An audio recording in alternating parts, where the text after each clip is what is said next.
এই তো ভালো। আপনার নাম? পপি। আপনার? সাবিনা। তো যাই হোক, আমরা একটা ইউটিউব চ্যানেল থেকে আসছি, যার নাম হচ্ছে জেকে পাবলিক ভিউ।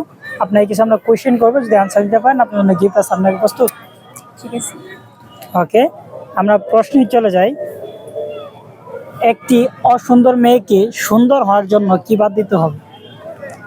একটি অসুন্দর মেয়েকে সুন্দর হওয়ার জন্য কি বাদ দিতে হবে? মানে সেটা বাদ দিলে সুন্দর হয়ে যাবে। সেটা বাদ দিলে সুন্দর হয়ে যাবে। হ্যাঁ। আহ, আপু? আরেকবার বলেন। এমন কোন জিনিস, সরি, একটি অসুন্দর মেয়েকে সুন্দর হওয়ার জন্য কি বাদ দিতে হবে? তার ব্যবহার? না, না, সেটা বাদ দিলে সুন্দর হয়ে যাবে। বুঝছেন না? তার ব্যবহার সুন্দর করতে হবে। না, সেটা না। আচ্ছা, আমরা পরবর্তী কোশ্চেনে চলে যাই। এমন কোন জিনিস যেটা গরমও না ঠান্ডাও না তবুও পুড়িয়ে খেতে হয়? বাদাম। হ্যাঁ, বাদাম। সেটা কেন মনে হলো? বাদাম তো গরমও না, এটা ঠান্ডাও না, মানে এটা এটা হাতে নিয়ে সিলাই পুঁতে খেতে হয়। করে পুঁতে সেলাই নিয়ে পুঁতে খাওয়া লাগে। একদম রাইট অ্যান্সার। আমরা পরবর্তী কোশ্চেনে চলে যাই।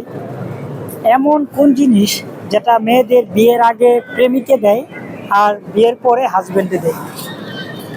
বিয়ের, হ্যাঁ গিফট। না, না গিফট না, আবার আর কি বলুন তো, দেয়? মানে বিয়ের আগে বিয়ের আগে প্রেমিকে দেয় আর বিয়ের পরে হাজবেন্ডে দেয়। এর আগে প্রেমিকে দেয়, বিয়ের পরে হাজবেন্ড দেয়। কি এটা গিফট ছাড়া কি হবে? আর কি দিতে পারে? আহ, আর কি দিতে পারে? ওকে, সমস্যা নেই, আমরা নেক্সট প্রশ্নে চলে যাই। কি এমন জিনিস যেটা খেলে পেট ভরে না কিন্তু মন ভরে? কি এমন জিনিস যেটা খেলে পেট ভরে না, মন ভরে? মন ভরে। কি খেলে মন ভরে?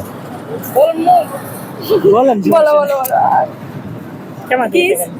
জি, কিস, কিস খেলে মন ভরে? কিন্তু পেট ভরে না। ধরে না। আপনার কাছে কি মনে হয়? আমি জানি না এটা।